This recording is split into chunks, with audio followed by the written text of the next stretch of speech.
मुख्यमंत्री पदावरून शिंदेंच्या शिवसेनेतून पुन्हा हवा देण्यात आली। बच्चू कडूंनी फडणवीसांना केंद्रात घ्या आणि शिंदेंना मुख्यमंत्री करा अशी मागणी केली, तर राऊतांनी फडणवीसांच्या जागी बावनकुळेंच्या नावाची घोषणाही केली। यावर स्वतः फडणवीसांनी काय म्हटले पाहूया। दिल्लीत जर गेलं तर महाराष्ट्राचं अधिक चित्र बदलण्याची शक्यता आहे। ज्या पद्धतीने त्यांनी महाराष्ट्रात काम केलं, महाराष्ट्रात कोण एकनाथजी शिंदे शिवाय पर्याय नाही।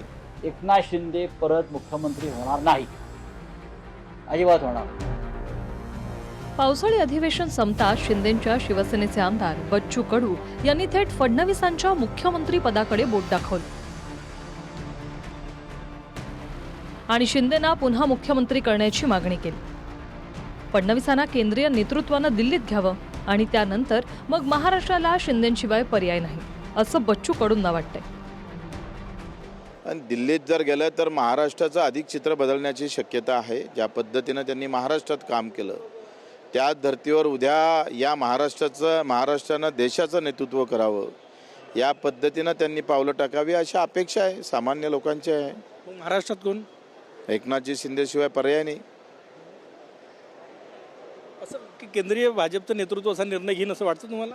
घ्यायला पाहिजे, कारण एवढा मोठा उठाव जो केला, तो उठाव झाला नसता तर कदाचित ती सत्ता पलटली नसती। सत्ता पलटली नसती तर आज सत्ता भाजपाची दिसली नसती। मला वाटतं बच्चू कडू यांनी बचकंडी वक्तव्य करू नयेत।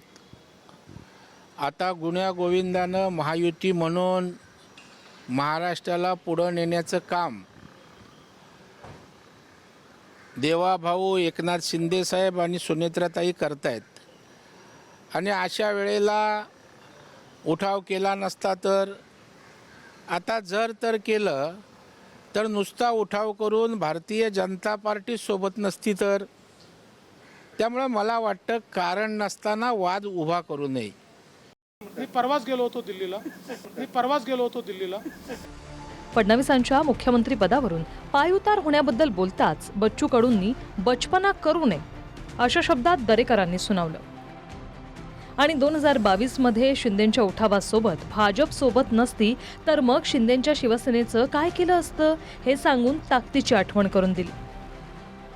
पण हे प्रकरण एवढ्यावर थांबलं नाही। बच्चू कडूंनी सुरुवात केल्यावर राऊतांची ही एंट्री झाली आणि राऊतांनी फडणवीसांच्या जागी बावनकुळे मुख्यमंत्री होतील असा दावा केला।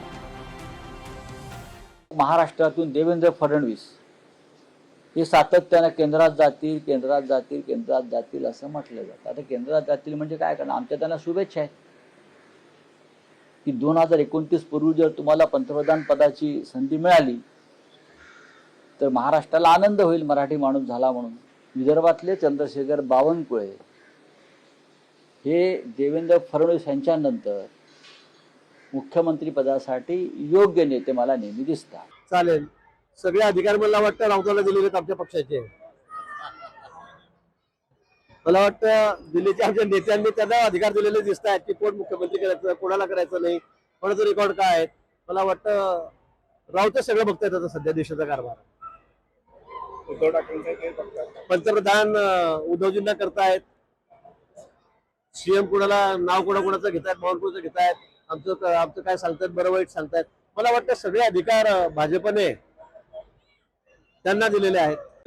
खरं तर आज राज्यामध्ये अत्यंत आमचे अष्टपैलू कर्तृत्वाचे नेते देवेंद्र फडणवीसजी मुख्यमंत्री आहेत।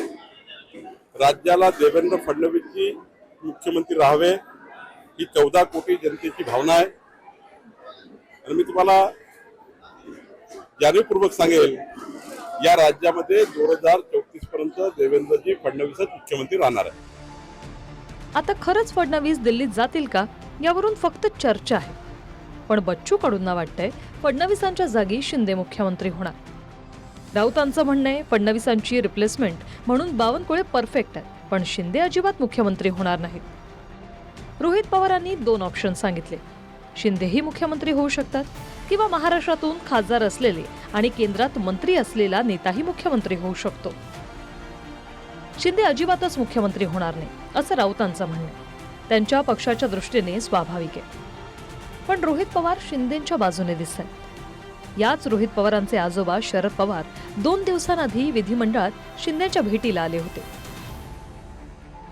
एकनाथ शिंदे परत मुख्यमंत्री होणार नाही, अजिबात होणार नाही. बरोबर आहे. गिरीश महाजन यांचा रेकॉर्ड अत्यंत खराब आहे, अत्यंत खराब आहे.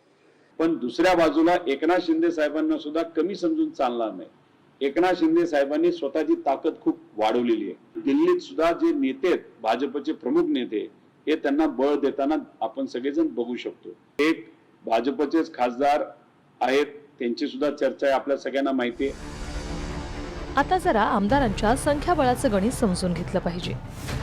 288 आमदारांच्या विधानसभेत बहुमताचा आकडा 145 इतका आहे. एकट्या भाजपचेच आमदार आहेत 132. अपक्ष आणि छोटे मित्रपक्ष असे 5 आमदार आहेत. म्हणजे भाजपचा आकडा 137 आमदारांचा आहे. शिंदेच्या शिवसेनेचे आमदार आहेत 57. त्यामुळे नुकत्याच एका मुलाखतीत फडणवीसांनीही याच आकडेवारीवर बोट ठेवून वास्तविकता एकनाथ शिंदेनाही माहितीये असं स्पष्ट शब्दात सांगितलेलं. राजकीय परिस्थिती समजून घ्या. ज्या पक्षाजवळ 137 आमदार आहेत त्या पक्षाचा मुख्यमंत्री राहील की दुसऱ्या पक्षाचा मुख्यमंत्री राहील?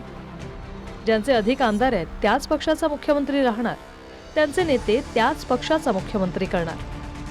त्यामुळे कितीही कहाण्या झाल्या तरी वास्तविकता मलाही माहीत आहे आणि वास्तविकता शिंदे साहेबांनाही माहिती आहे. अशा बातम्या आल्याने मी कधीच डिस्टर्ब होत नाही आणि राजकारणात काही बदलतही नाही. फडणवीसांच्या बोलण्यातून एक बाब स्पष्ट आहे की समजा बदल झालाही तरी मुख्यमंत्री भाजपचाच असेल, कारण भाजपकडे 137 आमदार आहेत. पण काही वेळा राजकारणात वास्तविकता बाजूला ठेवणं अपरिहार्यता होते, हेही सत्य. Bureau report, TV9 Marathi.